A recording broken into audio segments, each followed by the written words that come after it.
All right, you maggots, listen up. I'm doing this video with some natural light that's coming through the window onto the radio. On the right hand side, you might see the DX390, I believe it is. Yeah, peeking there. That's my diagnostic radio. That's the one I use. It even does long waves, so you could take 455 from a radio and feed it into that, so you can figure out if where you're losing signal. I use it as a diagnostic tool. It's a great radio. It does long wave and all the way up to FM. It doesn't do 54 megahertz, those bands in there, but it's a great little radio, and I got it for $30 in a box. But what I wanted to tell you about was the recapping of the Hallicrafters SX. Is it 42? Sometimes I say 62. I do believe there is a 62, but it's the Hallicrafters SX 42. Now, I recapped both the 455 IF can and the 10.7. It's the same can. There's two sides. I showed you all that. Now, did I notice any difference? And when I say difference, I'm the type of guy, I have to hear the difference across the room. I don't want to see the difference on an oscilloscope. There are people that were selling stuff years ago and they have an oscilloscope and they're showing you how much gain, and it's on the oscilloscope. Can you hear the difference across the room? And yes, as soon as I recap this thing, the bottom end of the AM broadcast band started picking stations up. I have three NC, national NC 57s, and they do a really good job of picking up low-end AM broadcast stations, because I use that for DXing. Now, none of them can shine a light or hold a candle to the DX390, which has a ferrite rod. I've also gone in and taken out a resistor to make it more sensitive. It was a mod I found online. You may have a problem with overloading if you're in the city with the DX390 if you mod it. But anyway, back to I did the recap, and right away I noticed the third band, shortwave band, became undeaf. It was slightly deaf. Now it's doing better.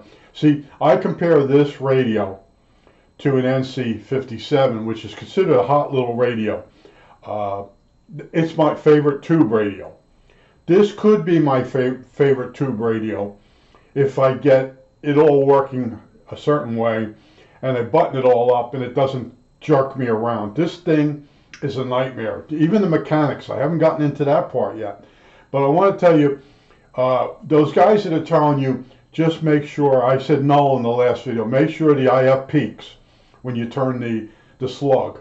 Yeah, it will peak, but you're losing signal inside the IF can because the capacitor is shorted, or leaky. We shouldn't say shorted. Shorted is dead shorted. But you take a 1 meg resistor and put it across every capacitor in your IF cans, and you'll lose signal. And that's what effectively you have when one of these silver mica caps go bad, and they do go bad.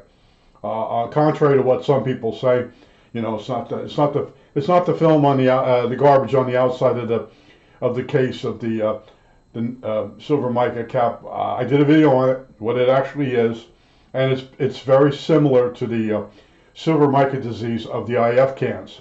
See, as time goes on, even the better silver mica products are getting the same problem. And I wanted to mention the ICOM R71A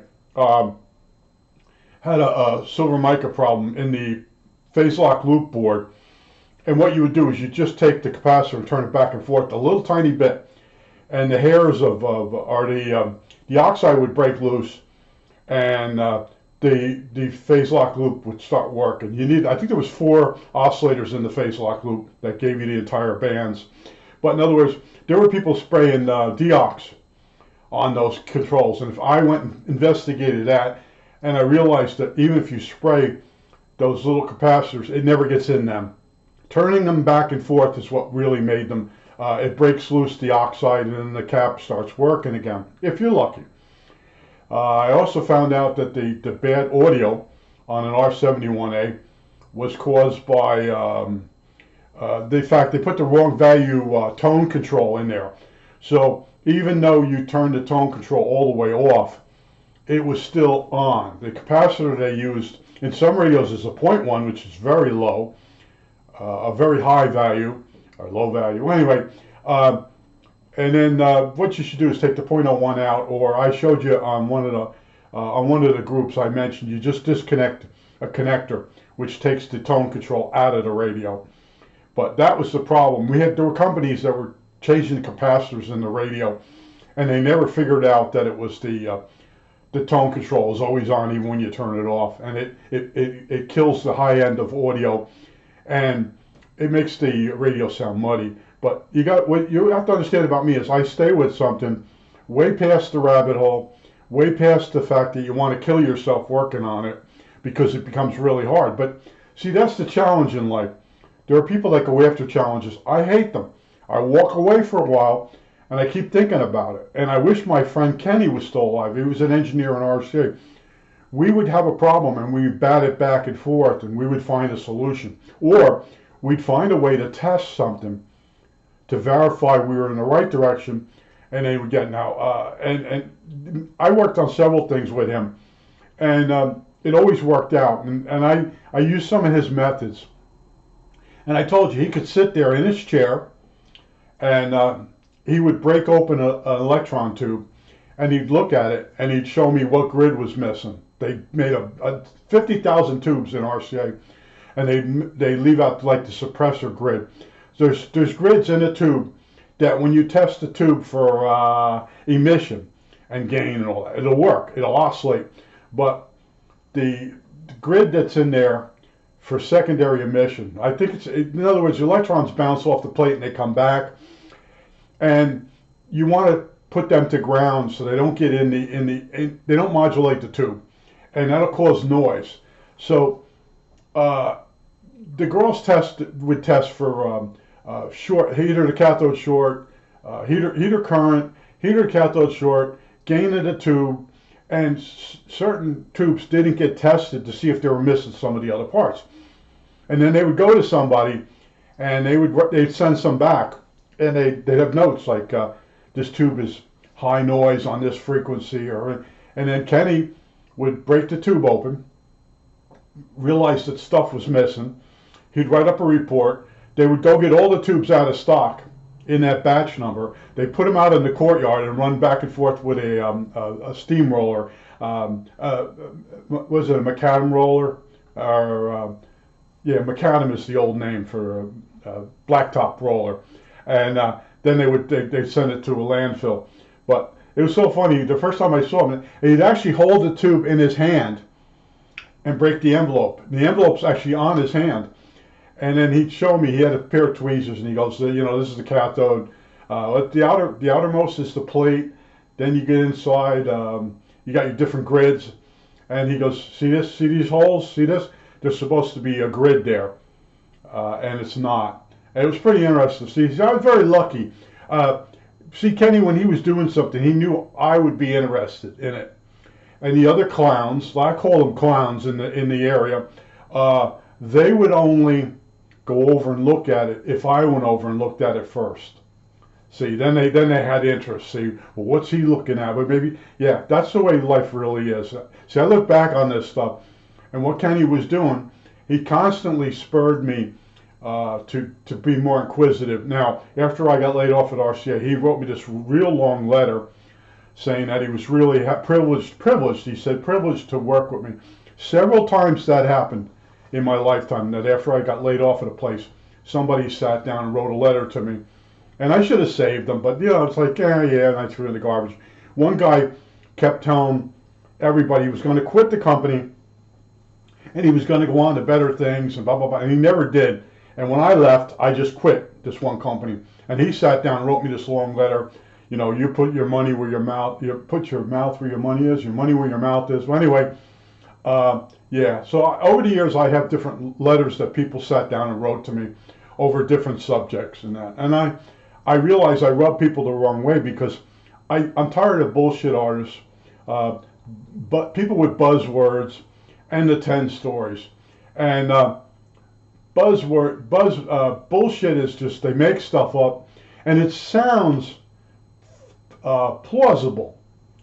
You know, it's like the silver mica. There's so many silver mica disease on live cam. There's so many people that have done the video because somebody figured it out. That's the problem.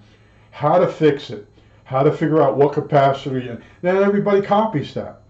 So when I saw these silver mica caps going bad, I went looking. There's people that mention it. Other people say it's not happening.